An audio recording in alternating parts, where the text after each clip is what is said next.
Promet na parkiriščih, v parkirnih hišah in mestnih ulicah s stranskimi parkirnimi mesti praviloma poteka pri nizkih hitrostih, a kljub temu se zlasti pri zapuščanju parkirnega mesta zgodi veliko prometnih nesreč, tudi takih s hudimi poškodbami pešcev in kolesarjev.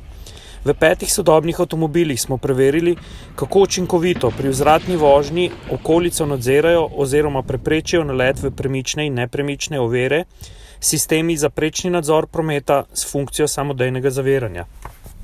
Najnovejši aktivni parkirni pomočniki vozniku ne pomagajo več le z video nadzorom okolice vozila in ultrazvočnimi senzorji, ki z grafičnim in zvočnim opozorilnikom zaznavajo ovire, temveč dogajanje na obeh bokih in za zadnjim odbijačem pri vzvratni vožnji spremljajo tudi ob pomoči radarja. Vseh 5 avtomobilov naj bi tako natančneje in predvsem dovolj zgodaj zaznalo vozniku nevidne ali spregledane ovire, ter poleg opozarjanja s samodejnim zaviranjem tudi preprečilo nalet pri vzvratni vožnji. Test je pokazal, da med tehnično podobnimi sistemi obstajajo razlike v učinkovitosti. Dokazal je tudi, da vsi sistemi za prečni nadzor, ki zmorejo samodejno zavirati, lahko preprečijo veliko škode in tudi hujše poškodbe, čeprav nobeden od 5 avtomobilov na našem testu ni 100% zanesljivo zaviral pri vseh preizkusih. Še vedno obstajajo rezerve pri učinkovitosti sistemov.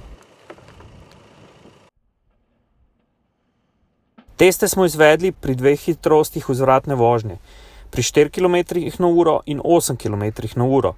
V dinamičnih testih je na pot vzvratno vozečega avtomobila strani prišel pešec s hitrostjo 5 km/h, pri kolesarju kolesar s hitrostjo 15 km/h in pripeljal avto s hitrostjo 20 km/h.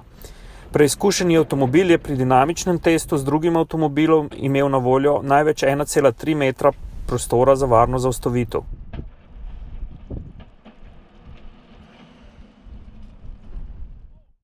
Pri testu z nepremično oviro pa smo na pot vzvratno vozečega avta, naravnost nazaj in zavijanje v stran, parkirali na letno tarčo v naravni velikosti avtomobila.